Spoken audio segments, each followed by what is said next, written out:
episode 570 of the TV Dudes, recorded December 17th, 2025, Fallout Season 2.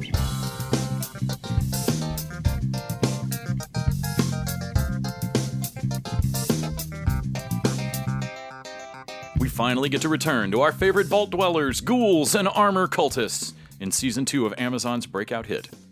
What has New Vegas got in store for us? Well, will we find out if Bud's buds wake up and manage the future? Or will power outages, weird tech, and a wasteland get all of them killed? Well, let's find out. But first, I'm Les. I'm Nick. And we're the TV Dudes. And you know them good folks down at Vault Tech aren't all we watched this week. To the Diaries. Wait, Les, I have something deadly serious to bring up. Okay. Patreon.com/TVDudes. Tell me more. Over at patreon.com/TVDudes, you can snag an extra episode. I feel like I'm doing for about for $1 a day, you can feed a TV dude. Like just a bunch of black and white pictures of sad dogs. In the arms of the angels. Over at patreon.com/TVDudes, you can snag extra episodes each week as we review movies and such. This week, we talk about Money Monster, another installment in our starting series, Giancarlo Esposito. We had a pun and we found out how he says his name. Damn it. Giancarlo Esposito. I'm not joking. Look it up. You can hear our review and breakdown and watch the movie yourself, I believe, on Disney Plus. Or Hulu. Or was it Netflix now? Oh, no, Money Monster. Gosh. I think it was Netflix, actually. I think it was. Hang on. And now back to our regular scheduled programming. Confirm that. Available on Netflix. And now, let's talk Diaries. The Diaries of the Television Dudes. Brought to you by only the finest cocaine wine. We're all getting ready to go off for the holidays and everything. I know our TV watching was a little weird this week, but what'd you watch? I was back in a Muppet mood, so I watched some more Muppet episodes. Watched the Alice Cooper episode where he's trying to get all the Muppets to try and sign a deal with the not sure who it is. Let's say his boss, apparently. It really threw me off. When I woke up one morning and you were watching Muppet Show and you were watching, I don't know the actress's name, Archie Bunker's wife, Edith Bunker. Oh, right. And she's great on it. Like, she has a fun show. But that was the morning that I found out about Rob Reiner. Yeah. And it was just like, he was Meathead on All in the Family, obviously. It was just an odd serendipitous, like, one of those weird moments in your human, like, that our brains love to seize on of like, no, brain, that's nonsense. That means nothing. Those are not connected events. I know that there's actually a special word for that, for seeing connections when there isn't any. Right. It's like the word there's a word for seeing faces in every single thing. Yeah. Like there's a. Yeah. Like and like I had that moment of like, oh man, it's all kismet. I'm like, no, it's not. It's just Nick watching a Muppet Show and me thinking of and all the celebrities from the 70s were on here. Right, and that's when he got his start. Anyway, also weirdly, I had just watched Spinal Tap 2 on Saturday or Sunday. I can't believe that man's first movie is Spinal Tap and his last movie is Spinal Tap 2. I watched the Creep Tapes Christmas episode, which was funny. Those look fun, man. I've seen both the movies, but I've not gotten into the series. And every time you talk about it, I'm like, shit, the series might be the way to do it. I actually think that they work better in 25 to 30 minute chunks. You said they get to explore things that you can't get into in a full movie. You never get into a full movie. It's not going to be a good movie. Yeah, and it was, you get into his saw trap, but he gets somebody that's not fucking clever enough. Right. I love that. It's like, hey man, how do you know what the next riddle is? Why do you think I know what the next riddle is, Tom? Because you've been here before? God damn it. Fucking Tom. But this one was him posing as a therapist, which was seeing a new patient on Christmas Eve. And basically fucking with him by making up something about his Santa trauma. And like, well, you see, here, this is going to blow your mind. Here is a photo evidence of Santa. And it's just a guy at the foot of a bed. I took this when I was 12 years old. It's like, how do you know that's Santa? What do you mean? Well, I mean, how do you know that's Santa? That's just a guy at the end of your Foot bed. in your bed when you were 12. Like, are you trying to say someone raped me? How dare you? Like that? Don't bring your own thing into This this. took such a I'm turn. trying to prove to you that Santa is real. What is wrong with you? That's great. That's great. What was it? I kept up on Mighty Nine. Like, so it promised Yasha last episode, and there's not a frame of her in this one. So there's only one episode left. So I'm like, okay. There was not enough episodes this season to really establish everybody.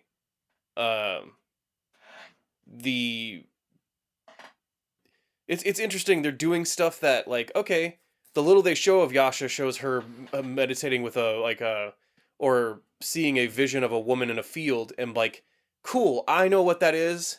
But also, anyone that's here from not Critical Role doesn't know who Yasha is at all, doesn't know why this matters, and won't until next season. Right.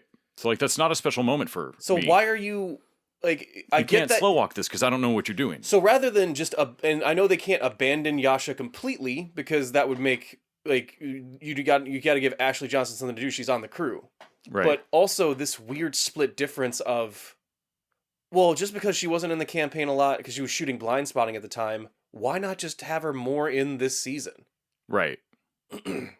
She's already going to be on a uneven footing with every other character starting season 2. Right. And they don't really have even all the rest of the characters that well established. I watched Tales of the TMNT, but we're going to get into that. Yeah, we're going to talk about that in our end of the year little bonus episode. Mm-hmm. Well, let's see, the Zootopia Plus. I actually watched the last episode of Zootopia Plus, which is the Sloth Date, was that the one? Yeah. There's an otter that's a waitress that's played by what's her name from Mythic Quest, Poppy. Nice. And she's trying to get to a concert at the end of her shift, and so she's wrapping up everybody, and then the two sloths come in, and she's like, no. And they start to do like he wants to pop the cork on the champagne himself. Yeah. And like, well, even in the way their speak pattern is like, they start a sentence and it sounds like it's finished, but then they keep going. You'd think you'd police your speech patterns. So would you like anything else? No. I would like. God damn damn it! But it ends with a nice moment of him popping the question to his girlfriend, and also it dovetails in with the end of Zootopia, where they catch him speeding in the car, and he's like flash 100-yard dash, and like I love the fact that they're trying to catch a concert canonically. That's why at the end of the movie they catch him just fucking. Right. 100 miles an hour, and I love the fact that the sloth has a lead foot. Yes, and the otter's in the back of the seat. Oh my god! Oh my god! I'm gonna die. I like that, trying to make up for the fact that he's slow everywhere else, or that he just doesn't have he has a no. To him, everything is moving fast, so he doesn't have a concept. This seems just as fast as if I was moving. As anything else. Yeah. Yeah. So he has no. He's just gunning it the whole time, all the time. But yeah, other than that, between that and the desserts, basically. Well, one dessert and one, we got to finish our greens that I guess we should talk about. Yeah, but I'll pitch it to you. Let's, we'll start there. So we watched the finale of Welcome to Derry as, Derry! Completionist. I didn't enjoy this show. I don't think it's, and on one level, I don't think it's dog shit. But no, also, it's more annoying to me that it's quite professionally done and has some really fun moments with good actors and fun effects. Bill Skarsgård's killing it as Pennywise, literally. I don't like almost anything it adds to the It mythos. I don't like... By the end of it, I even rolled my eyes at the wink and nod to The Shining of oh my god. How much trouble could a hotel be? Ha ha! It's funny because he's in The Shining, Nick, about the hotel. Yeah, I was done with this show midway through and was just finishing it out of some kind of grudge. And wow, from Ep 1 to Ep 8, very few things have ever slid off as hard for me as Welcome to Derry. Yeah, well, they add in an element that, spoilers for it, Welcome to Derry, but this last episode adds in a couple elements that are just odd. Like, well, one, the pillars, I get why they added them to the mythos, but they're dumb and they have to add in a reason that he's trapped to Derry. Before it was just, that's just where he fucking landed. That's just where he was. Yeah. Like, they're giving explanations for shit that you never wondered. Like, if you take a pin away, a single bear doesn't now terrorize the planet. Yeah. Like, there's only so far that any single creature hunts. There's only so big a hunting ground anything has. And it was okay that its hunting ground was just Maine. Why is there a dagger if no one ever tries to stab this thing? Right. So that way they can replace the pillar. Right. Like, that's all. And then they add in the complication of, like, well, the stone also doesn't want to go away from the thing. And, like, I don't care about that. All that does is so that they can have the ghost, they need the whole cards team. And friendship, and then Ricky comes in. Yeah. And I was like, cool, I think you could have done this without the dumb stone, but whatever. Hear me out. There could have been another way to do it without adding this entire mythos complication. I also, far as I know from the book, I know time and everything's a little weird. It's not that out there to have this thing play around in time, but I know that was invented for the show so that they don't have a prequel Rogue One problem. They can go backwards now, and they figured this out. But then in the post thing after this finale, when they're interviewing Andy Machowski, whatever the fuck, the director of the movie, he and his wife are now in charge of basically this franchise. And he says, well, the one thing we do know about it is that it was cast here by its people as a punishment. And, like, we don't know. I mean, we know that now because you have decided that's part of it. But God damn it, that's not in the books. I think one of them, like, movie adaptations or something, did. Was it the first Maybe adaptation? the Curry one? But I remember that something about it being a pariah from its own species. Because in the book, it doesn't know that there are other. It knows it lays eggs, and so we assume there's more of it. I always read that as it's a bad one of its kind. Like, they think it's a piece, like it's a basic bitch. Because again, a lot of this canon stuff is explained by the headcanon of Pennywise isn't good at this, right? Or it isn't good actually at being a horror movie monster. That's why kids can kill it.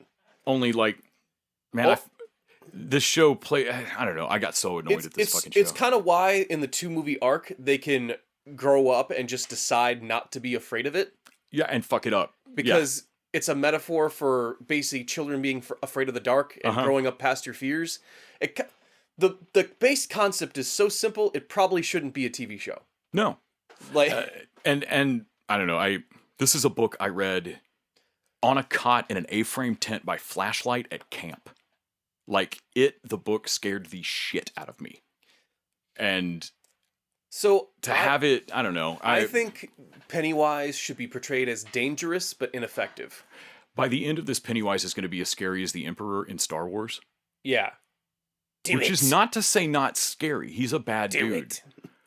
But when, like, as soon as they said, like, well, it was cast out here as a punishment, I'm like, cool, so there's an it tribunal of it court where this thing broke it law and got cast here now. The more you explain any part of that, the less scary this thing gets. Well, I mean, so next time when we see it fight, it's it appeal. Like as soon as you bring up that it's been punished, you set up a system where there have to be good its.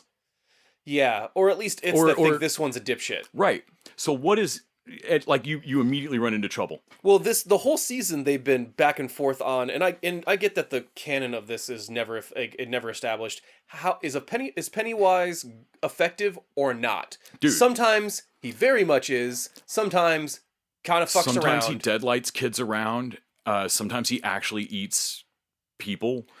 Well, you'd figure like he picks this clown body, even though no one in any of these movies has a fear of clowns. And also, God, I think people love an eldritch terror of like, oh my God, this creature can experience time non-linearly, and just say that out loud and then think that like, well, that's cool.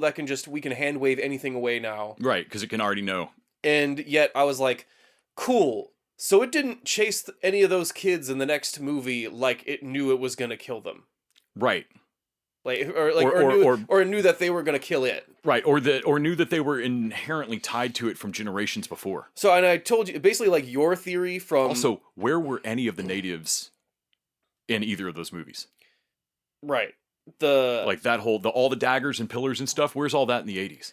Well, because they don't need all that stuff. It's all in their minds. They don't need the ritual. It's all them deciding not to be afraid of. All of this ends in the second movie. We understand with all of them saying, "You're a bitch. You're not scary anymore. You actually suck." Which is why my headcanon of Pennywise isn't good at this. Mhm. Eventually, you'll realize that if you just survive long enough, you won't be afraid of him anymore. Well, then I also like part of my headcanon has always been that like you might think as a predatory creature that you have lucked out landing on Earth.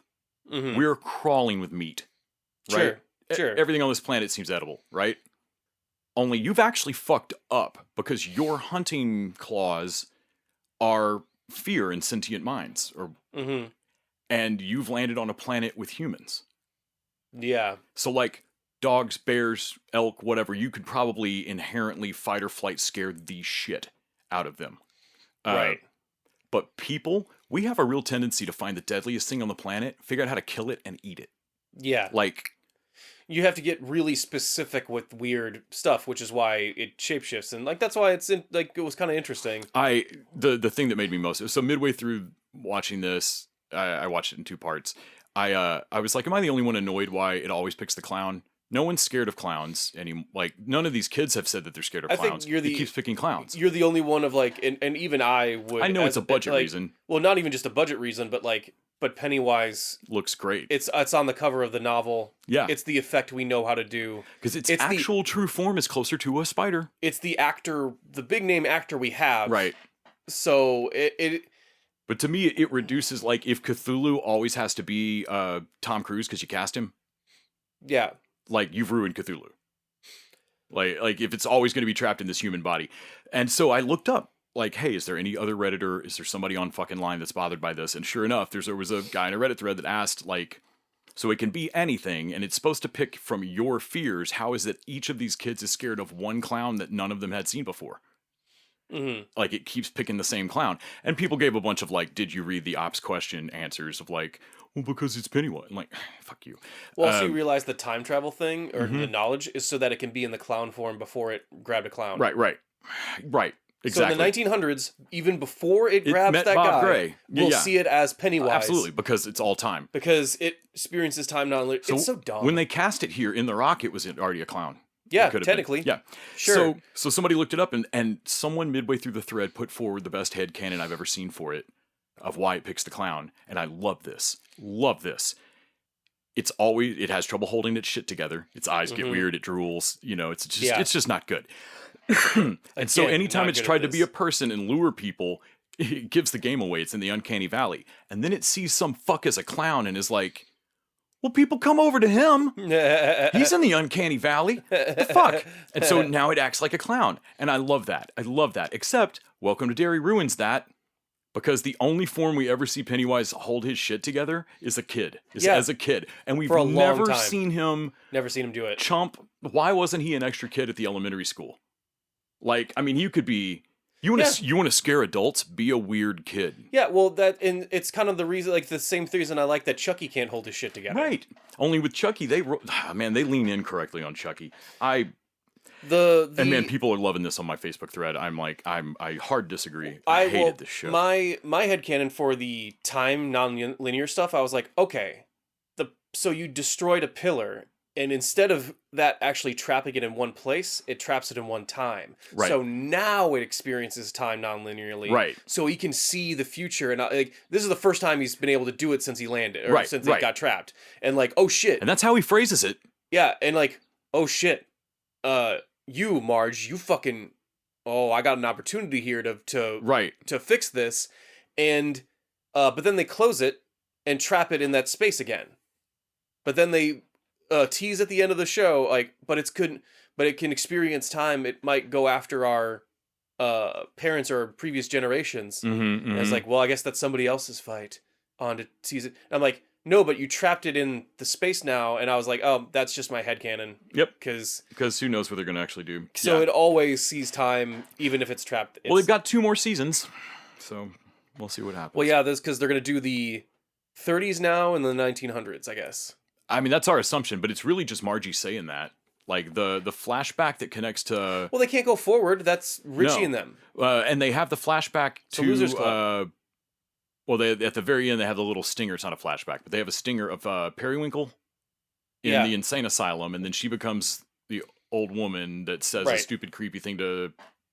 no one ever really dies. You know the thing they say about Derry? Something no human would say to another human. Because it's weird of like, oh... was I like? Yeah, you remember those? That's connected to those other movies. It really, I know. Yeah, man, we know. You know, you have the same lead actor, right? Yeah. Like, no, I get it. I don't know. I was not sold. What else did I watch? Let's see. Also watched something much better. Heated Rivalry up 4, picking back up after the Scott episode. Scott Hunter, like, Mythic Quest side quest episode. Yeah. After showing us that, I thought that was really slick. They show us that episode of like a pocket romance. Like, here is the whole nicest you can do asking someone to be a secret. And then show how even with all the best intentions in love, it can't hold. At some point it's sad that they break up at the end of that episode, but also you understand that that's Kip standing up for himself. It just is. Right. And also I also understand that Scott is trapped, and it's painful all around, like heartbreaking. So then in this episode, to catch it, we jump forward a little bit more in time, and we see Hollander and Rosanoff still doing their hookup thing, and both of them starting to catch feels a little bit, or I mean, they're long since past this, but they don't know what to do with it because these are just once or twice a year hookups. Yeah. But Rosanoff, we already see that. We saw Hollander delete that text of like, we didn't even kiss. So like, we know the hooks are in him, but Rosanoff's got it too, though. Rosanoff doesn't have sex with what's her name. Yep. Or really anybody because he doesn't want to. He really doesn't want to. And he doesn't want to analyze why he doesn't want to. No, he's also got shit going on with his dad having dementia and his brother just being fucking useless. Man, his brother's like, well, the dad calls, and I love that, like, where is Patricia or whatever the fuck her name is? And like, right. No, your wife, Dad, your new wife. Like, where? Like, wait. Yeah. He brings his dad a glass of water, and you can tell his dad does not know why. Yeah. It's a nice little bit of acting by the Russian dad. He looks confused at why he's holding this glass he just asked for. Well, don't worry about your secret for one person, I guess, because he'll just forget it immediately. Or remember it in front of somebody that'll get you killed. But him yelling at his brother was definitely like, man. Dude, you are the most overpaid hospice nurse in the world. For fuck's sake. What did I pay you to be there? You know it's a stupid amount of money. You know it's dumb. Well, I mean, we already gave him like $100,000 or something. Right. Well, and we saw Hollander win his cup, but Rosanoff's now won too. Like we're time skipping forward. These guys are top of their. I mean, they really are fucking crushing it on the hockey rink. Montreal wins back to back. Yeah, they do like back to back ships. Yeah, back to back boats. Russia medals in the Olympics or something. Like they go back to Sochi. Like clipping through all these. I don't know. This show's really working to me. They have a hookup that ends up with them kind of like, do you want to stay? Rosanoff asking, do you want to stay here for a bit? Right. And they watch like he makes him a tuna melt. Yeah. Which, because we've seen Hollander have to be so weird about food. I mean, granted, this is someone else also in training, but there was a little pause moment, and I was like, "That's Hollander deciding whether or not to eat strange food someone else made for him." Right. And he is because it's Ross. He wants the same thing that Rosanoff wants. He wants a little bit of. He wants to try this domestic style on. Right. Like he wants to be comfortable and safe with someone. Like he really does. And it's not like he can't, they don't really have that. And we saw it in the first episode. It's been there the whole time, but it's really starting to eat at them both. And yet Rosanoff says just casually like, well, I fuck that woman you've met. Yeah, like, my friend. Yeah, we fuck sometimes. Yeah. Like, and he brings that up like watching that scene, we've all done something like that. Pull Like, close and push away with the other hand. Right. We've all brought up a topic apropos of nothing to make some other point. Like absolutely. Yeah. Like watching that scene and like, you're not slick, dude.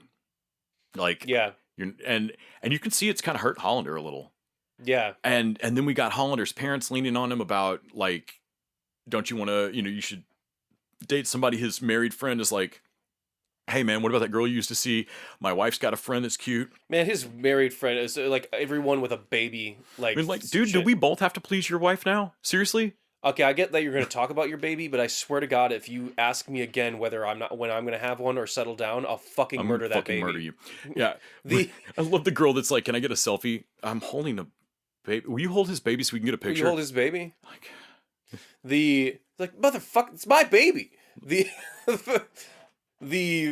But also like, man, how do you have like fucking 5, like, or if you have 4 kids? Oh shit, there's 4 of them. Do I have all of them? But this is the worst one. It is the She worst can hear one. you. I don't care. She's the care. worst one. She knows it's true. She knows it.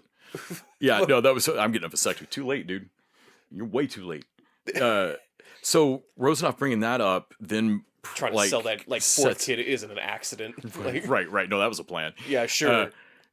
Then after Rosenoff's revelation that he, I'm bi, do you like girls? I never see you with girls. Hollander goes to the club. I realize I think all clubs are the gay club because I think club music just what all clubs look like the gay club to me. I'm sorry. I think they all, once EDM kind of came in, they all kind of homogenized into this flash dance glow stick thing. Right, and it all just, I associated all the same. Yeah. Like I'm sorry, the gay section of town does not look that much different than the straight section of town to me. I guess it's just the ratio of like dick and. Well, it's that shared moment, chasing Amy moment of looking around the club and going, oh yeah, no, okay. this dancing. Okay, I see it. So I didn't really pick up. I thought he was about to meet a girl that also needed the same beard as him, like House of Guinness style. Sure. And no, he meets Rose. Yeah, some and actress. They I'm shocked. They actually have chemistry. Yeah. I thought they're gonna pair him with a girl, and I'm sorry, but I don't think that the actor playing Shane Hollander could have chemistry with anyone but Rosenoff.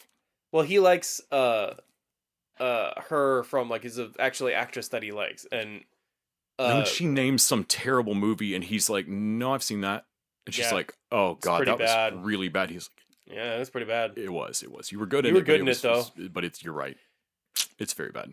You knew how many fucking movies I've been kidnapped in? 4, including this. Oh shit! No, you can't tell anybody that. Anybody? Yeah, no, I love their little relationship, and of course, Shoresy style. She's showing up at the games now, right? And of course, everybody's like, "Oh my God, it's." But I like that doesn't seem to help out. Like their play is worse when their relationship's on the outs. Yes. Rosenoff's got like God. They have a 1-0 win. Yeah. Like when they played like. Well, I was like, so how much are those teams being carried by those two? Of my God, hey, right? Can't you guys fucking like? Does Hollander score all the goals? Right, what seriously. The fuck? Like, I mean, who? I assume there were other people on the team with Gretzky, right? There's other people there, I think. Right. Like, Bobby Orr had the rest of a team, right? Like Jordan didn't score all those points. No, there's no Pippen. Like, what the fuck? What's going on? Yeah, it's wild. I'm loving Heated Rivalry. If y'all aren't watching it, get the 2 on HBO Max. Fucking intense. It's wonderful. I've also watched a ton of Supernatural because it's leaving Netflix today. That's been fun. Fairly well. Watched a couple of episodes on Disney Plus of the Eras Tour doc on Fanny's birthday. She loves Taylor Swift. And so they put out, it's going to be like a 6-episode. It's the behind the scenes of like the world's largest tour in history. I want to say they played to 10 million people total. Like even with the Stones, I think there genuinely has not been a stadium tour like that ever. It's fucking crazy. The behind the scenes on it was really wild. They have a scene of her giving, to make the news, but have a scene of her giving bonuses to all of her people. And because I mean they're paid, like they make their salary, but she pays a bonus on how the tour's doing. Oh, and that tour did fucking great. Man, she is insanely rich personally. Right. So there's a circle of people. She's Taylor Swift. She's stupid busy, right? Her mom like comes to get her before they go over to give out the bonuses, and she hands her mom these boxes, and mom's like, "What?" She's like, "Oh, I hand wrote notes to all of the crew that I'm giving bonuses to with like a personal card in it, and like I mean like an actual note, like Nick, this past year has meant a lot to me when you and I did blah blah blah, like real notes that are then in little envelopes, wax sealed with a little like my little wax stamp seal. And her mom's like, when, like, I know your schedule. When did you do this? Like, holy shit. She's like, yeah, it took months, but it was really fun. Like, so she gives them, like, one person, it's like 750 grand. Like, she gives I was going to say that life-changing money. They are millionaires now. 10 million people on a tour, and I was like, wait, that's how many stadiums sold out with Taylor Swift's tickets going at least $100 a pop. Like, so I forgot what they said the total was. It's 1 point something, but like, even at like a point something percent bonus, I was like, I think some of those people might be millionaires. Yes. So she changed, like, one guy had to, one of her dancers had to ask his brother, who plays in the NFL, but had to ask his brother for the plane ticket to go to the audition because he was broke as a fucking dancer. You know, like, I'm sorry, but you either go on these big tours or I don't know what else you do. Right. $750,000 bonus. Changed his life. Yeah, absolutely. And he is also paid for this tour. Like, that's on top. Yeah.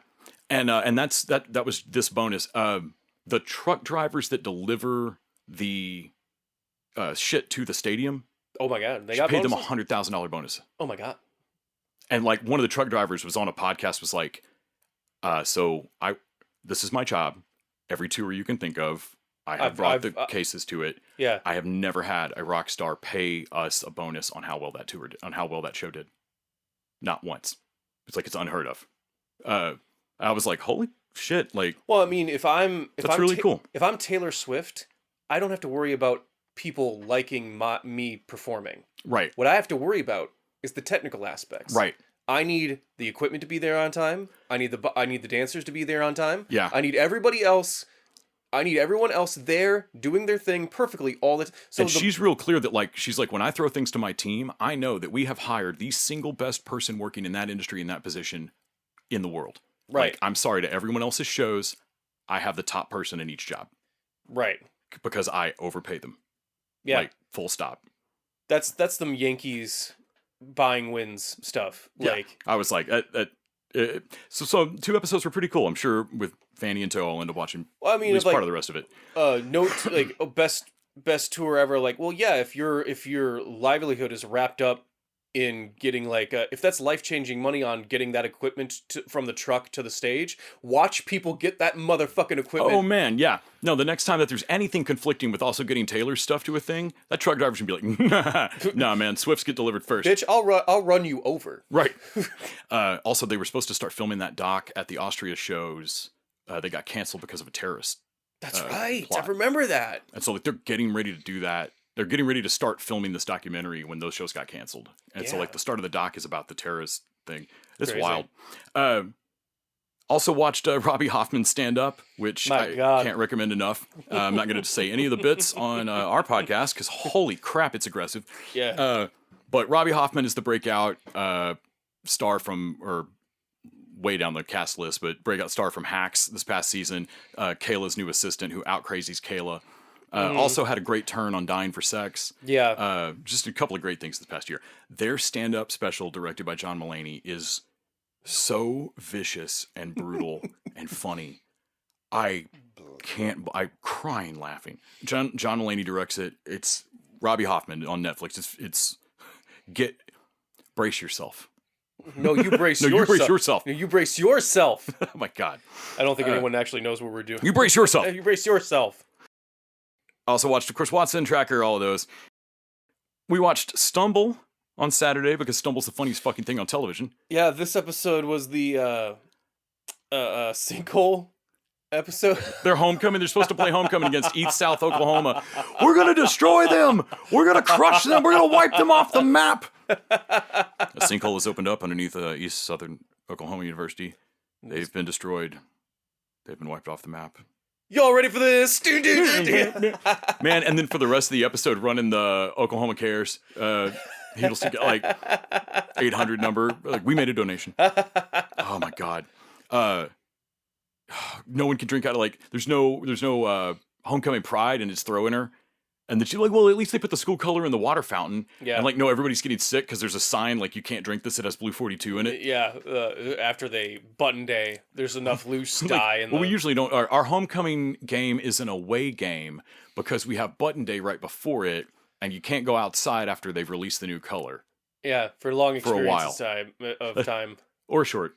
Yeah. I love every dumb fucking thing about this Boone show. as a fucking on a hot streak, so he won't. Oh my gosh. Shower. And or... he's and because god damn it, he ate a tomahawk steak. The start of it. So every night he's just got this fucking Flintstone car flipping steak on his plate, and like, where's the vegetable, honey? Here's Like the one green bean on the top of the. Where's the greens, honey? You right. smell like stew is coming from inside. I have your steak and 911 on speed dial. I'm gonna rewatch this whole show over and over because it's only gonna last a season. It's too Peaches and Fight Club. Oh my god! The first rule of Heedleston Fight Club is you tell everybody because we're a new club and we need members. I love it. I love everything about this fucking show. God damn it! Yeah, just absolutely awesome. And then I think that probably wraps it up on my diaries. Yeah, it's been a weird, man. I have not watched a ton of stuff. I mean, that Supernatural, for being a single word, it's a lot of episodes. And it's been a weird who's who of like Canadian actors that I've said it before. No one knows what I'm talking about. Supernatural is a Canadian Law and Order. If you're a working actor in Canada and you are not on if you're a working actor in New York and you have not been at least a corpse on a Law and Order episode, yeah. You aren't a working actor. There are cops acting more than you. Come on now. And if you are a working actor in Canada and you have not been killed on a CW show, yeah, and for 15 years, Supernatural, for fuck's sake. But like, so much of Letterkenny turns up there. Derry is in Letterkenny. Stewart's in Letterkenny. Jared Kesso. Like, everybody turns up on they're there. Yeah. No, because like... Well, we need a face that hasn't been on the show before. It's been 12 seasons. Okay, start grabbing random people on the streets of Vancouver. Right. Like, that's where we're at now. All right, so for the dessert of all desserts every single week, spoilers for folks who are going to check out our best of 2025, this show is way, way, way, way up there. Let's talk about Pluribus. Pluribus. So this week, after last week's The Gap, which was a good episode, but not a lot of plot forward stuff happened, for at least for Carol. This week is Charm Offensive. So Carol last week had her, I don't know, stealing a Georgia O'Keeffe, seeming like maybe she was just kind of trying to enjoy being the last man on earth, and then at the end of it being lonely as fuck and painting come back on her cul-de-sac. On the driveway, yeah. And so this week, Zoshia's back, and Carol's doing what we were talking about, the like, when she met with the other English-speaking survivors, and they were like, what do you mean you haven't asked them anything about the experience? Like, Carol's the only one who hasn't ever had a nice conversation asking them what it's like or anything. And so this episode, it seems like she takes advantage of the Zosia being back to get a little info, but also thirsty Carol. Carol genuinely is lonely, and it bums me out. Yeah. I was so relieved to see her write "They Eat People" in big letters of like, nope, starting to feel vibes for them. Got to remind myself they eat people.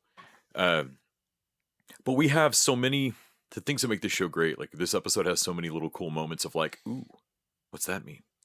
Everything means simultaneously. Everything means everything and nothing at the same time. Like, ooh, what could that mean? And like the, man, I'm not really like Lost. Like when people made up theories of Lost or other or Game of Thrones or stuff. I always saw I see the appeal of like trying to like, ooh, wouldn't it be fun? Gaming it out. But I've never been as invested as I am like with Pluribus. I finally think I get it now, as far as when you find a concept you really like, you like to game it out because every avenue they could take is interesting. Yeah. Like, I've been saying since that first episode that the biological imperative of this is going to be a radar dish the size of Africa. Yeah. Like that's what Yeah. That's what this thing really. Oh wow, we've all combined. Well, what great idea did we all come up with? Spreading this. The same idea that the fucks that sent us this thing did. It's yeah, you get a hive mind, but you get a hive mind. It feels like a Rick and Morty episode. If Rick's like, oh yeah, no, it joins the whole planet psychically, but the only thing you want to do is join the next planet psychically. Well, also, hey, is there a rush on that? Because maybe we wait 10 years. Because guys, if you guys are starving, then aren't you just killing? Isn't a cycle of planets killing one another? So that they talk about the planet, they know where they got it from. Like it's from this star in whatever setting. We think it's one big ocean. That's a planet of starved to death dead people. You think so? And a functioning dish and a functioning satellite dish. Yeah, that's just all that is. I wonder if that's all that is. They are. So when viruses spread around the web and like it's a worm and it takes down half the fucking systems, and it's not because it wasn't a hack. It's just that somebody started up code and then lost control of it. Yeah. I wonder if this is that. Did one planet, some earthling somewhere, come up with a way to make a planet-wide hive mind? And the only thing it did, like it worked, except that now you only it removes the ability as a knockoff effect of being a hive mind. It removes the ability to make decisions and be creative. Yeah. And the only thing you can decide to do is spread this bliss. Mm-hmm. Well, they and did we accidentally create the plague that's ending the universe by making each planet only all you want to do is send the plague? There's a lot of this episode where we were talking about people's dreams and achievements or things they like, wants and desires. And yeah, building that satellite dish is the only thing they as a collective they all agree on, because they're excited that Carol's writing again because there hasn't been a new book or They're TV so show. happy to have something new to read.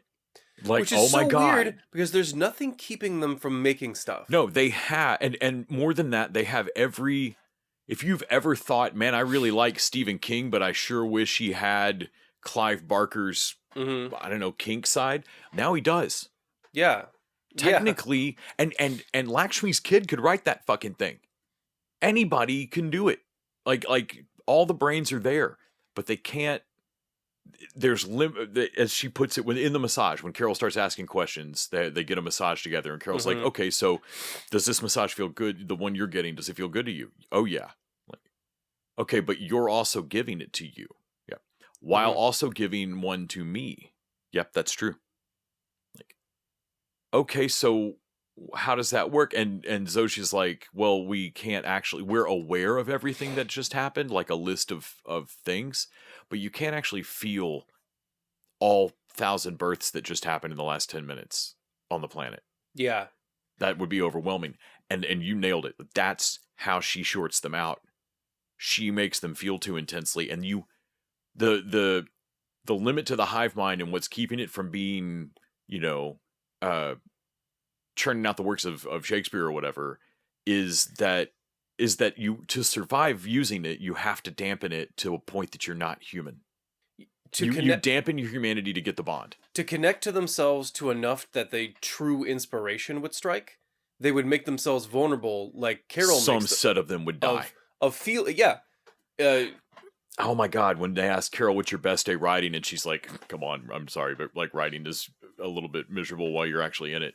And like what's really meant by that, like everybody says, all writers say that, but also all writers love writing and also hate, and what I think what everybody really means by that is that like touching that intensity hurts and is also awesome and you don't want to do anything else.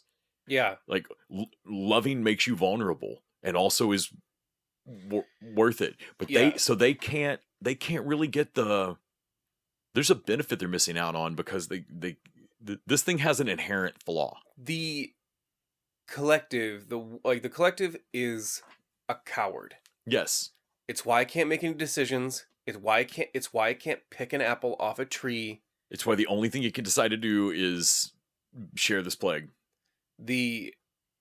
It's the only thing that they all agree on because it's the +1 telling them that rather than the humanity, and it's their biological imperative. Because that massage feels good, but hey, or would you ever have gotten that massage for yourself? No, that's inefficient. You know what else feels good? Fucking sheets and a mattress. Oh my god, they sleep in little.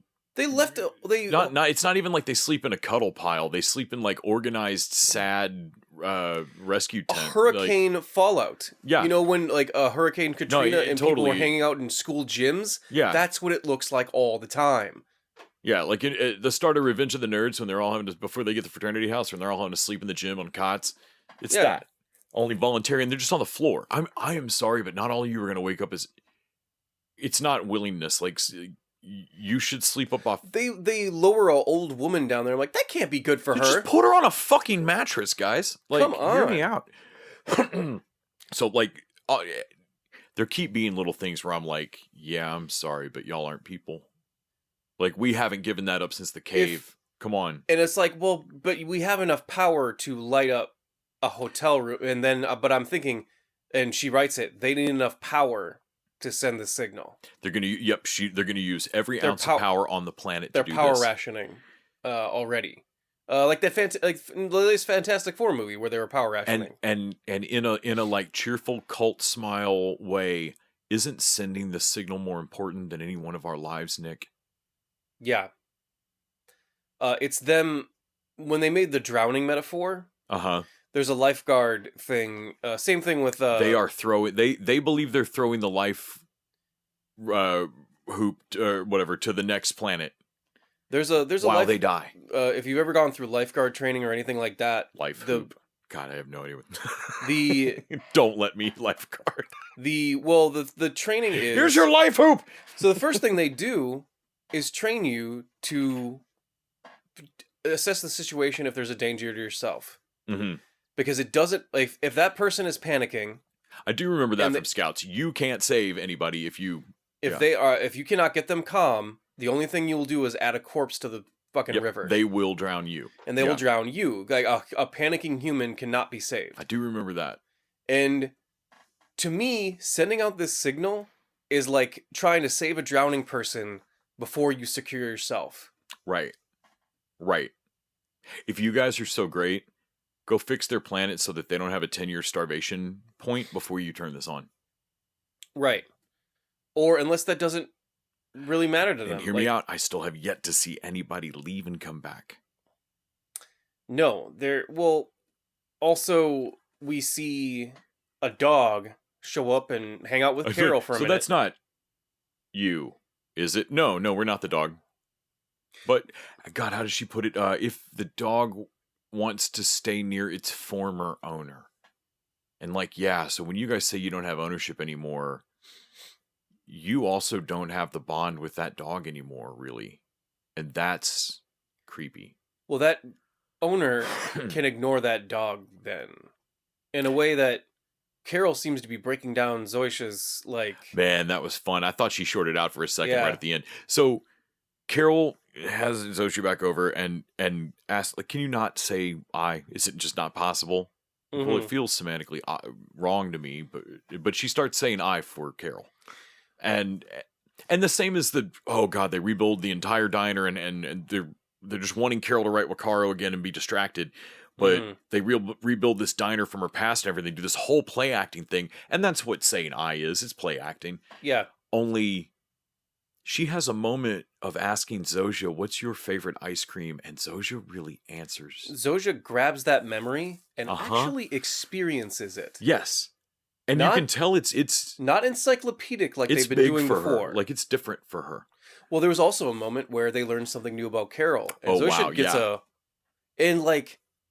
I like even Carol's I've surely told somebody on the planet knows that I like trains, right?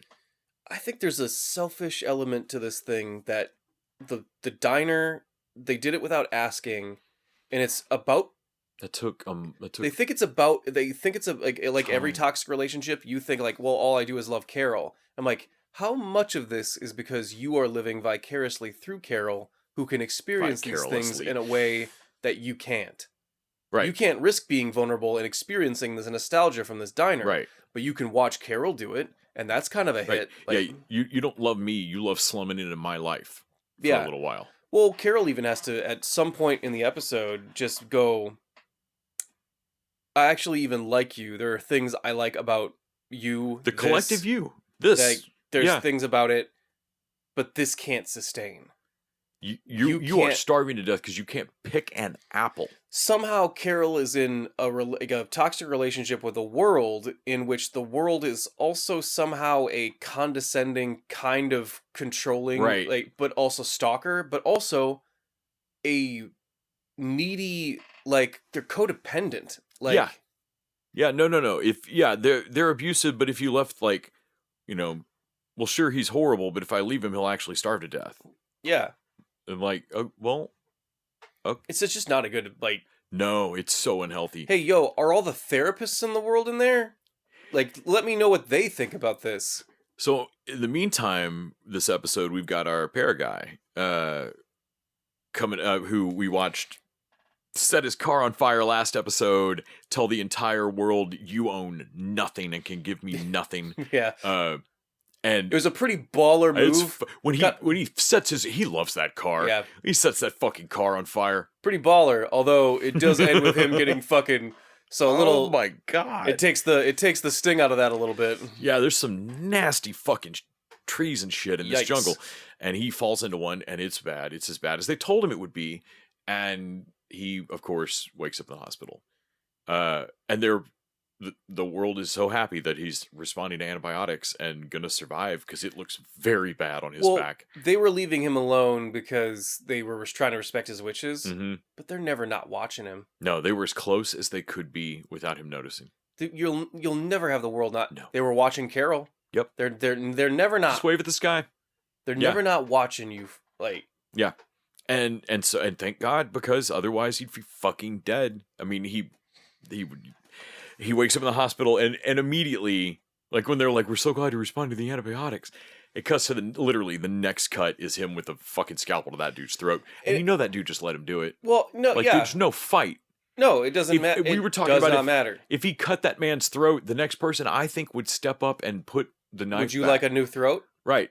Like, do you want the scalpel back here? Was this where it was? Well, they gave fucking Carol a grenade. Like, they don't fucking care. Do you it does not matter. Carol? And it proves to me that Paraguy, I do like Paraguy. He's cool. But also, god damn it, he's not going to survive and solve this mystery. No, and he's not going to be super helpful, honestly, to Carol. No, because he's persnickety in an insane way. He wants to do things in a way that he will not have to ask for help from the collective or interact with it at all to kill it.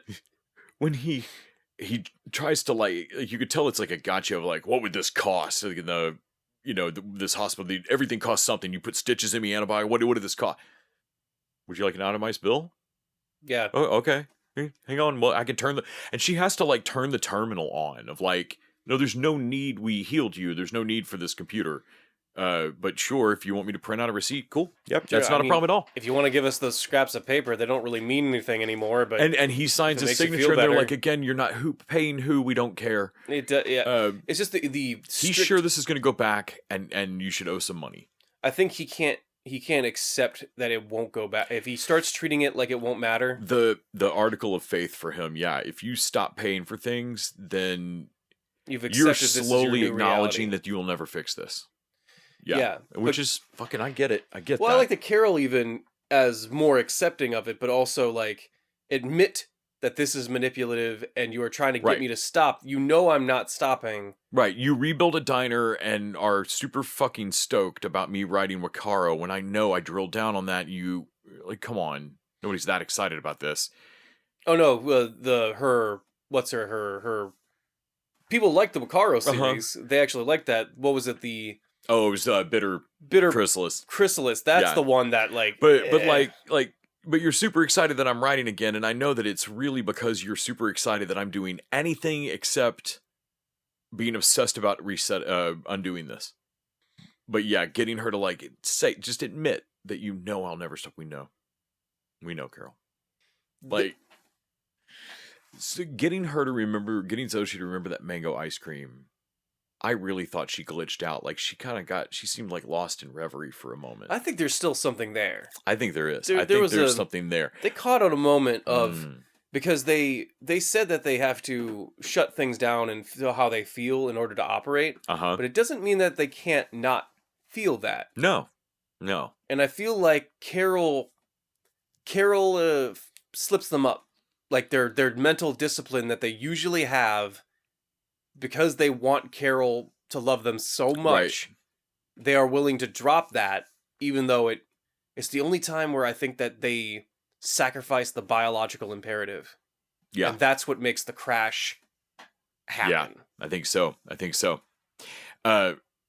But it doesn't quite, it's not quite like she glitches. She just has that, like, you're about to get a visitor. The same as they did to Mr. Vegas at the, in the hot tub. Right. And we cut to Paraguy rebandaging his back, getting back in the ambulance, driving on. So he's got to be close. Of course, they don't speak she speaks a little Spanish. We'll see how they do. You can sort of see how you might accept a life in here, except that they keep doing that weird shit. Like, hey, stop saying we know. I'm telling you a story that I know that you know, because, like, don't remind me that you know everything about me, and that communication is basically unnecessary at this point. Don't turn off the fucking lights of the whole city to just help me. Like, that's creepy. It makes me, like, feel like this level of coordination. I was struck by the lack of art. Mm-hmm. Like, do they care? I was like, because they mentioned the O'Keeffe painting, and I was like, do you care about that? And I'm like, I guess they do. They care about art and things and literature and entertainment, but they can't make it. They're made up of people who understand the value of it, but they can't make new. It's their AI. Yeah. They are not a one of them, because they can't access that part and be individualistic. None of them can have an individual thought. And what is art but an individual trying to get across a concept or a perspective? What would be the point of a collective trying to get across a perspective? They all have the same perspective. That is to me, that is the most, like, one of the most unhuman things. And we've seen a lot of things that have gone, nope, not human, robot people, fucking aliens. But that is a one of, like, so you're telling me that you dragged that woman, what was she doing? She was a cosmetologist living in Miami, had achieved her life, had a family, just got married, had moved on from working at this shitty diner. Yeah, in New Mexico. That she did not want to work at, or at least was a... That's not a great... I mean, it was a much younger point in Carol's life. You know, it was a much... I mean, do you want to... I don't want to go back and work at the Java Dave's coffee shop I worked at in Tulsa in 1996. And you had her drop all that to just come here and play house? And play act for me. Because her dreams... so that you could distract me from trying to undo this. Her dreams and desires and goals don't matter anymore. Right. The only thing that matters is building that stupid dish, and everything else can fall by the wayside. And I was like, if anything says to me not human, it is the lack of... So there's nothing to strive for, nothing to hope for, like to try and achieve the reach exceeding our grasps. Like, this collective will never try to do something that's impossible. And I feel like that's the beauty of humanity. Yeah. We won't... there's never a hold my beer moment for these people. In a way that I did not know this show, like, was going to... I realized that a lot of the collective, why I think it's bullshit, is because they're nice, and I don't think a collective of people... No, the more I'm like, I'm sorry, you poured us all together in a container, and that's the average? No. No. But I do like that this episode makes me think, oh, there's good reasons for this to, like, it makes me think of humanity as the strive and the climbing the ladder of the, just chasing an impossible dream. Yeah. Feels like, and these would go, but and the collective would go, but you would fail. What's the point? And, like, that's not the point. Like, you're not getting this. No. So this is the penultimate Next week will be the finale because of Christmas. It's gotten moved up, so it'll be available Christmas Eve. Yes. So a little bit of Santa bringing you some Pluribus early next week. And it's, I believe the name of the episode is La Chica o El Mundo, the Lady of the World. All right. So catch up with Carol then. let's see what happens when Carol and Paragon meet. All right, I think now we can switch to... Yeah, I think now's a good time to switch over to Amazon and Fallout Season 2. So I've seen a lot of things. Many a tear have to fall. Crazy things.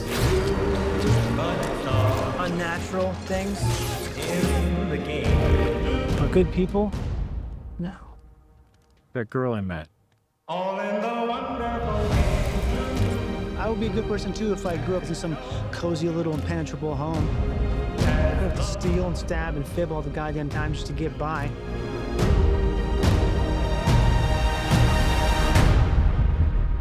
What exactly is it you plan on doing once we find your daddy?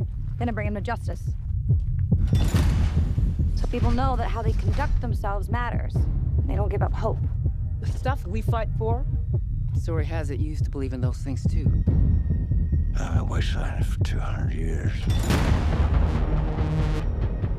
I've kept myself alive for one reason. To find my family.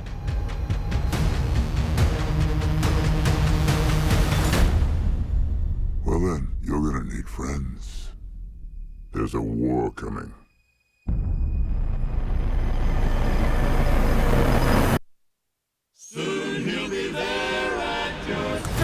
I've been waiting an entire year or more. How long ago? Time? What is time?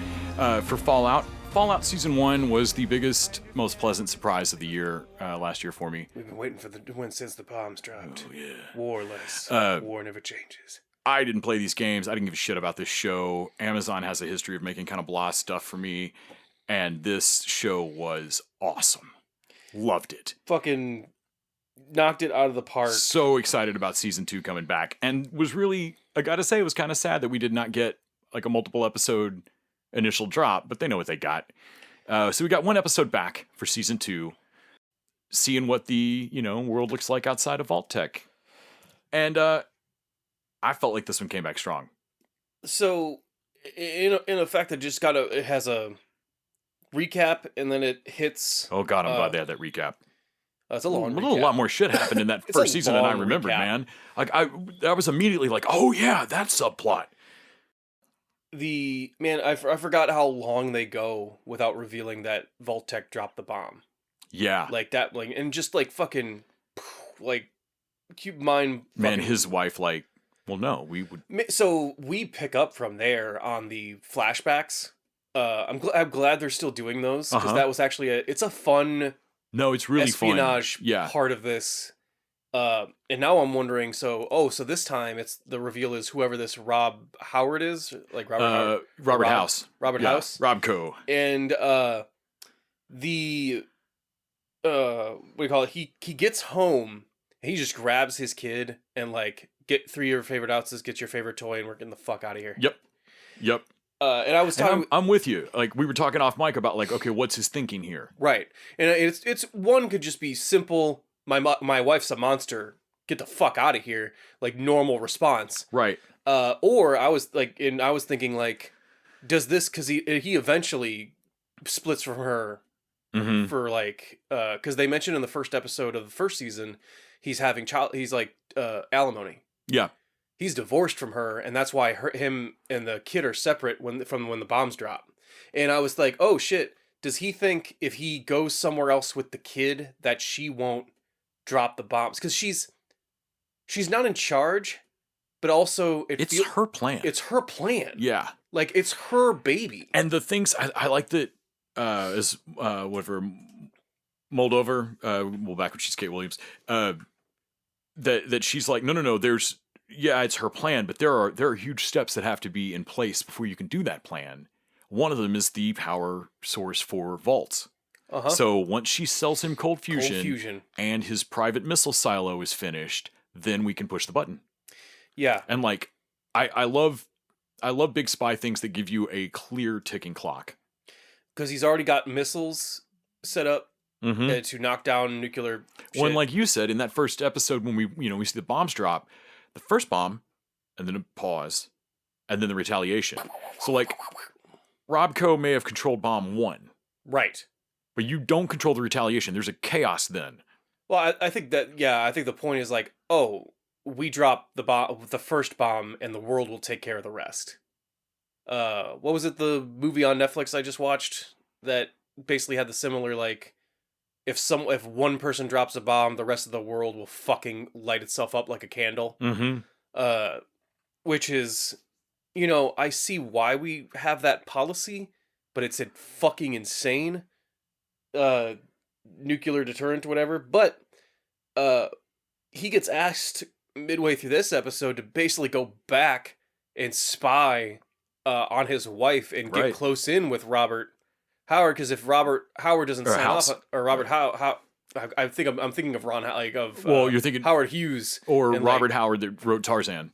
Yes, I think I'm getting both confused. But Robert House, if we can get rid of him, maybe we can cut this off at the knees. Right. Well, and when he asked her, like, so I've already spied on my wife. You want me to go spy on the richest man in the world? No. No, we're past that. I want you to go with your wife to see the richest man in the world and kill him. Right. And like I want you to do something you can't actually say out loud back to me in this diner. It's good to remember Walton Goggins being just kind of a normal dude. He's just a celebrity fucking spokesperson. Yeah, man, how am I in charge of saving this world? He's really out of his depth here. And then to counteract that with the ghoul and what he's been up to for the last couple centuries. Well, and like you said, he's unkillable and tough as nails and ancient now. But he's not a brilliant detective or anything. He's just persistent and angry. Right. As the ghoul. I like it's a funny joke moment of him being strung up at the very start of the episode. And like, hey, was that a store? I remember that being a store. Like, as he's looking around with... I bought a soda pop from a woman named Deborah. Yeah, she was nice. Very nice. You fucks ran. Like, and I realized, like, smart writing, everything's got to do a couple of things. It's a funny scene. It's cute. It shows that he's... I don't really care about being... Right. I'm not... First time. I don't feel the threat here. Yeah. Only it's also a quick reminder that this guy remembers. He's not only a few hundred years old, he remembers all of it. So when in a few minutes after this, when she's asking him questions about anything, it's a reminder to me as an audience member that, oh yeah, this is the one character with the memory. Right. Of what was. Like, if you have any questions about shit that happened right after the fall, this is the only person. Well, I wonder if he became a ghoul just by happenstance, or did they do something to him when the bombs drop before he gets his kid there? In the coming up on this season, we see him get to Vegas and be in a room with Justin Theroux's Robert House. Right. And which there are 2 people listed as Robert House in the credits. Oh, there are? There's another actor, Rafi Silver, also listed as Bob House. Oh, really? So I don't think it's always Theroux. Interesting. Like, I don't know if there's 2 Bob Houses. That would be fun. There's 2 or a body double at least? And we also see her in front of a door that says simulation. Uh-huh. And I'm wondering if Bob has built Bob's. Oh, okay. Yeah. Yeah. Like, is there a robot Bob that's like Rafi Silver, like the other actor's perfected version of himself is Justin Theroux robot that's dressed exactly like him. Like, well, that's what I look like. It's not. We do meet. I think he's just called him in the opener. I think at that point he's just called the Stranger. Yeah, but it's or the Innovator or whatever it is. Yeah, or Innovator or whatever the fuck. But it's Robert. Ostensibly, that's ostensibly Bob. Bob. With his fucking clip on the back of the neck thingy. It Which doesn't seem like they ever they miniaturized that thing later, but they never fixed that flaw. So you miniaturized it, like, cool, I guess that definitely needed to happen. It's way too big and chunky, although it's still blows people's heads up, right? Like, feels like we devoted resources to the wrong part. Or did you just extend out when the heads explode because it's a feature that it does that? It kind of feels like if Apple was focused on making the iPod smaller, but it still made your ears bleed. Yeah. You think no, that, the MacBook's gotten faster, but it still melts your legs. I feel like we need to prioritize one of the problems here over the others, but... So this episode, I felt like they played it really smart. They moved between... there's a lot of characters on this show, and we built a lot of stuff up last season. And so we jump between what's her name? McHale? Oh, McLean. McLean. Yeah, I remember. We jump between her and the ghoul. McClay or whatever her name is. Yeah. And Lucy. And then we also see Kyle MacLachlan's, like, her dad in his armor suit. We're following him for part of it, but then we see him at the end. And then we don't see hardly any of Maximus and his cult, like the armor cult, which I'm okay with. He was probably my least favorite thing last season of a show that I loved pretty much all of. I didn't hate his storyline. The Brotherhood of Steel have such cool costume and such a cool look. And nothing else much. And it kind of it covers up the fact that they themselves are not that interesting. Right. So I was okay with, I know next episode's probably going to lean harder on him, on his story and catching us up on him. Right. Because he's like a hero to them now. But I'm sure they're going to make it cool. But I was glad that this episode caught me up with the people that I was missing from Fallout. Of like, no, what's going on here? I was reminded immediately that this show has style to the back corners. The moment with the flea soup, they're basically starving, walking across this desert, trying to track her dad, and Goggins is giving her shit the entire time about like, quit shooting people in the knees and the butt, like you're making me have to shoot him in the head. I don't think it's not fucking being helpful, mercy, but it's like, and ask her, are you going to shoot your dad? Like, well, no, I'm going to take him to justice. Where? And do you think he even deserves that? Like, God damn. Well, there's a thing of like, she learned a lot in that first season in regards to surviving in the wasteland. And I do like her attitude about it, that she says, your way is the way you grew up was fake. And she admits, yes, it was. But look how you live your life. Are you telling me that's the right way to do this either? Right. Like, I'm telling you that, like, I was sold a false bill of goods, but that idea is still good. I'm going to keep what's good out of it. Yeah. When you find, if you happen to somehow find your wife and kid alive, are they going to be proud of who you are? Yeah. And like, she doesn't phrase it exactly like that, but basically, when she's starving, they stop. She needs info from this old lady, and so she buys a cup of flea. She looks up at that sign. I'll get a cup of flea soup. And like, when the lady like scoops the broth out of the thing and then freshens it up with additional fleas straight out of her hair, and then the little fleas just all leaping, they're CG and they're all leaping into the thing.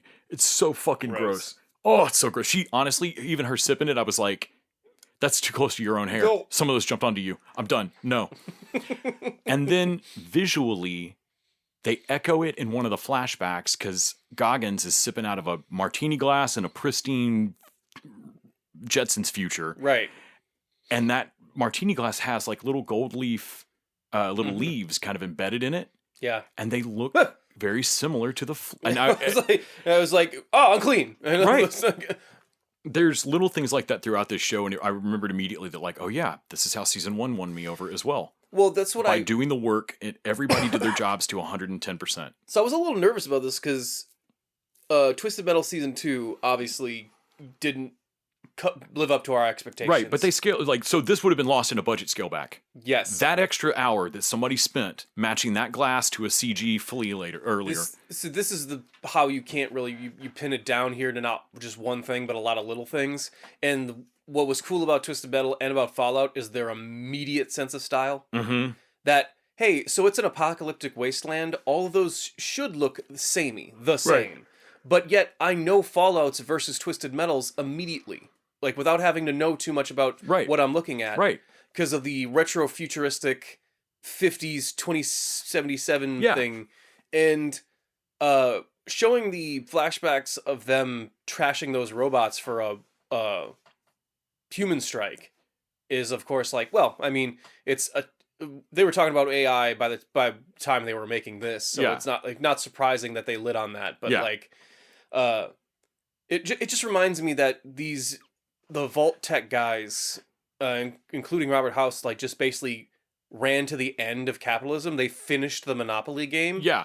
And decided to flip the board. Right. Like, and did not see that as a, like, well, this is going to be, you're going to run to the end of it again if you start over. And like, yeah, but that's a future me problem. And I realized watching it, McLachlan's character is talking to what he hopes is Bob. Fucking Bob. And he doesn't know if that person's still alive. He doesn't really know how much of And I was like, oh, right. But we know that Vault 31 and their cryo freeze. Y'all are just management. That's management. But what about the other vault? Like other vaults in Vault Tech, is anything still operating? Right. And he seems like kind of like even within Vault Tech, you can tell that there's teams and cliques, because he's like, no one in Vault Tech knows I'm here. No one in Vault Tech knows much of anything anymore. So like, I'm going to bring this project home to you. Well, how much and then you and I are going to start a new Vault Tech. How much of Vault Tech is still around? Right. Like, and I just realized, I just thought they were going to make it through this apocalypse, that shadowy group of individuals in that room. I just thought they were going to make it through this apocalypse because they planned for it. And I was like, nope. Why did I think that would work? That's planning on Why did they think that would work? That's planning on Elon Musk getting to space. Yep. And like, no, they'll halfway do this. No, the person who actually colonizes Mars will find that man's skeleton. And I realized, like, oh yeah, why did I assume that these people would be alive? Would get like, their shit together. It's just dumb. So them finding the vault with the communists all like that's training them all, and they've all starved to death in their headsets. And then Kyle MacLachlan's left. Good on them for teaching me as an audience member how that worked already. I knew that dude's head was going to explode. Leaves a like, hey, sugar bomb. Like, that's so creepy. Dad, please don't leave voicemails on I was just like, corpses. my dad's not a good person. And I was like, yeah, no, your dad's a fucking when she comes to realize he's never going to stop hurting people. Yeah. Yeah. You can't listen to anything he says, because even if he says something good, he's going to hurt people to get to it. Like, you can't trust any of his plans, even if you agree with the goal. Right, because he killed their mom in that whole town. He bombed that city. Yeah, like he's the reason. He was we say Vault-Tech did it, but he's the man. Did it. He did it. He's the overseer that did it. Like, it's wild. Also, God, calling them overseers is not great. Overseers from the other vaults trying to, like, what's his name? Trying to go through a pity group for. Oh my God! Yeah, I don't really feel useless. Shame I can work with. Yeah. Also, the two other people that are like, so we're changing the inbreeding rules. Is that not what this meeting's for? Like, no, guys, Jesus, no.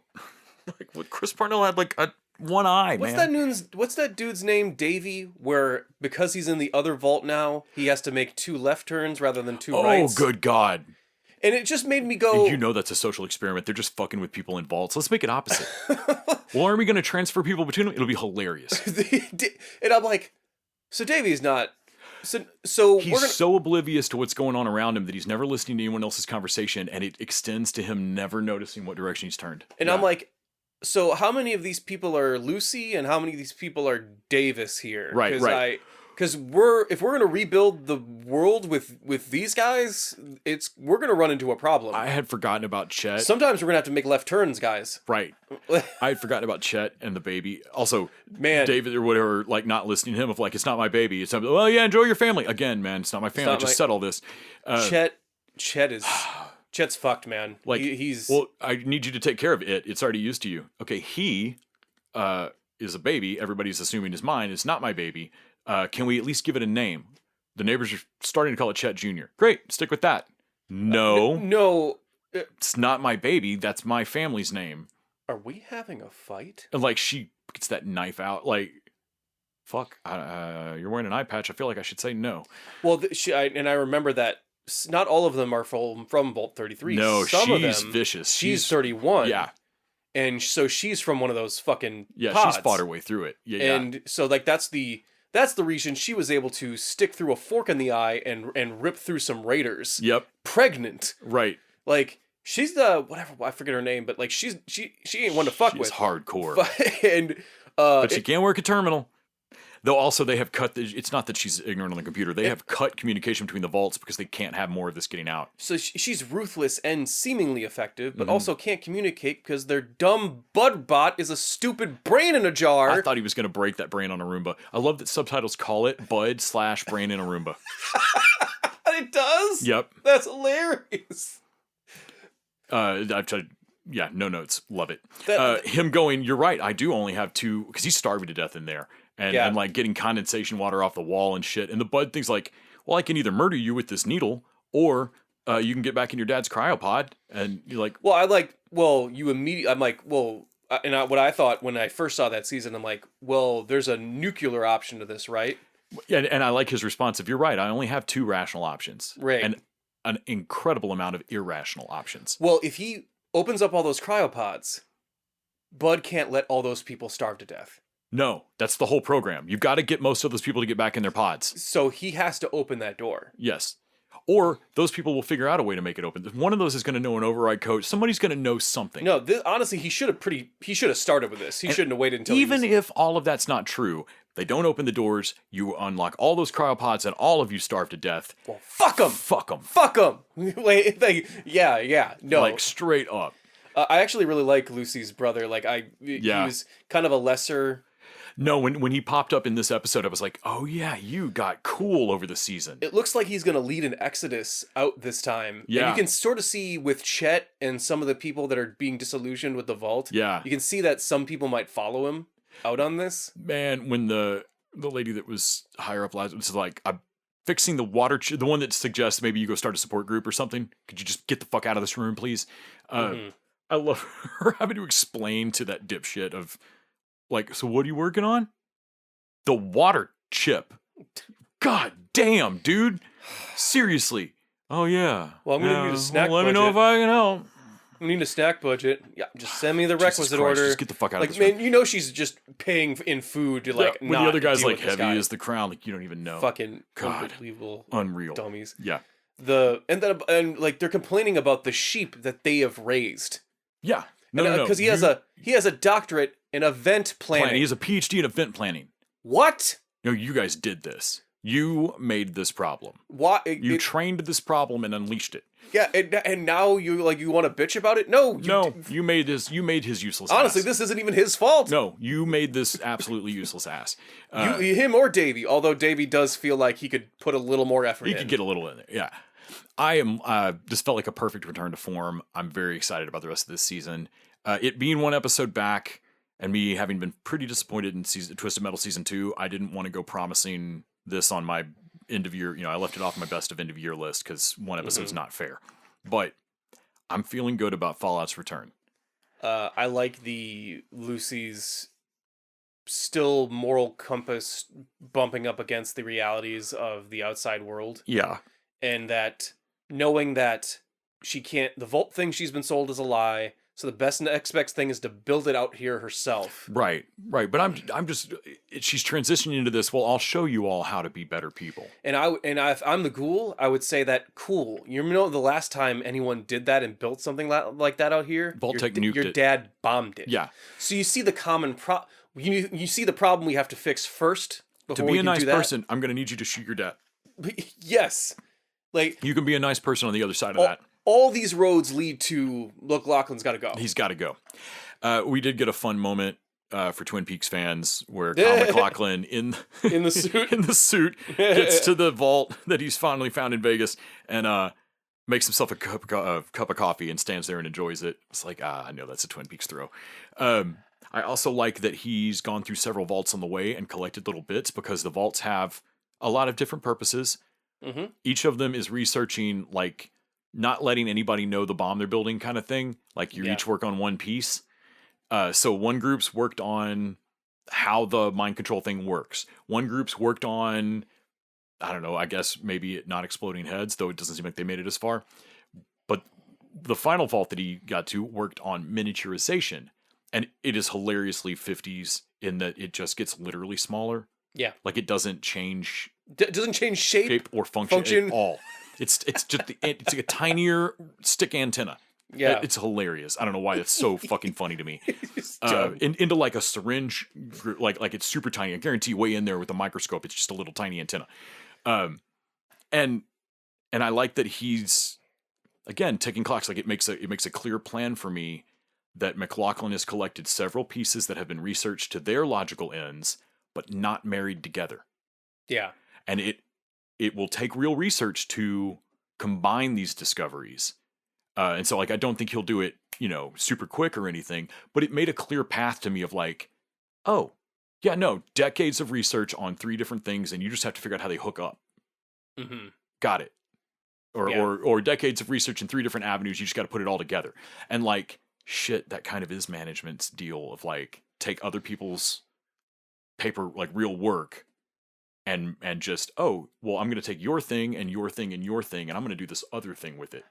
And like, shit, McLaughlin might actually be able to do that.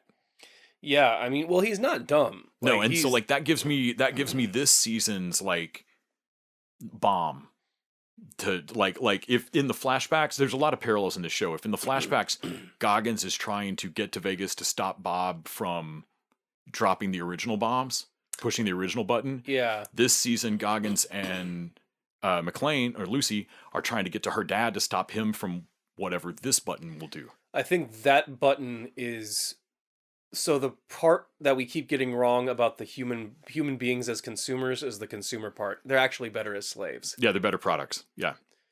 So like we're gonna ditch capitalism. Well, and to Bud's point, we're gonna go back on the surface when there's no one left to argue with us. Mm-hmm. We'll just take them all over. Yeah. Mind control them all. There you go. Because that's definitely a problem they didn't think they were going to run into. Yeah, why don't you go to work and then spend this much money in the company store and then do, yeah. Yeah, that, in a way that kind of reminds me of Alien Earth. Like, they actually almost kind of do with their cyborgs and synths. Yes. Of like, okay, so there's a Black Mirror end of this where like super seriously scary, and then there's the dipshit fucking, and I feel like the real world leans on the dipshit end of it. So even though Fallout is screwball and fun and a video game and Pip-Boy and all this stuff, it feels sort of real because anytime the real apocalypse is dumb as balls. Anytime Brain Roomba opens its dumb knot mouth about synergy and management and like, oh my god, the greatest thing in the history of vertical integration, and like smash that brain, just smash, bud. I don't. You're gonna die here anyway. I would die here watching that. Like can you eat that brain? Also. So when you made this design, I'm sure you were excited about it, but in no way did you think of stairs. Right. At any point. Right. I would want to ask that Bud questions like, hey, so what's in your tank with your brain? Is that water? Asking for a friend. Why? What are you thinking? Just making conversation. Just making conversation. Can a human eat raw brain? I mean, again, asking for a friend. Hypothetical. Yeah, I'm stoked. I'm so glad this comes out. I've got something to watch on fucking Wednesdays. Yeah. Amazon Prime has the after Gen. I did not enjoy the end of Gen V. I'm about to watch the last season of The Boys sometime in the next year. I don't know. Maybe that could shit the bed. I don't know. That could. But so far, in one episode, Fallout feels back. I'm not even mad that we didn't even get to see monsters this episode. Right. No big crawlers. No big or anything. Cockroach or... Looks like we got some kind of big crab thing coming later this season. Sure. And of course, we got death claws. Yeah.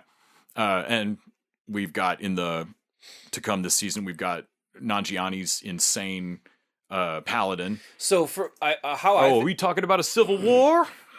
So what I'm thinking is that the Brotherhood has a split focus in it now of keeping things as they are, but now half of Brotherhood knows that there's cold fusion because remember they powered up that city, and like, hey yo, so we can actually power up real weapons, not these suits.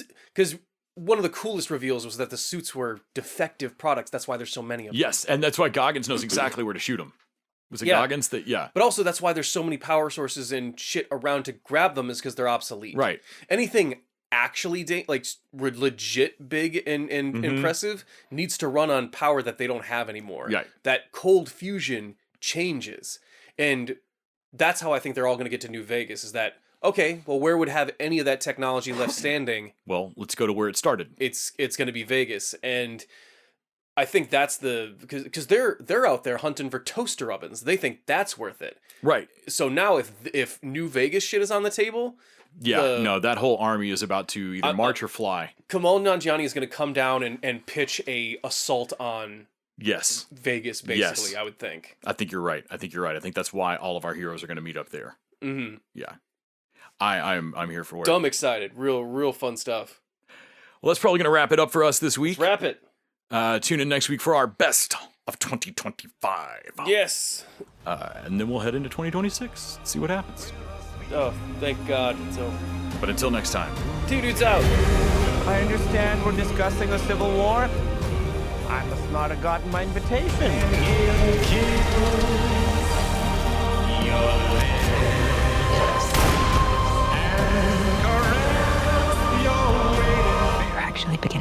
for long.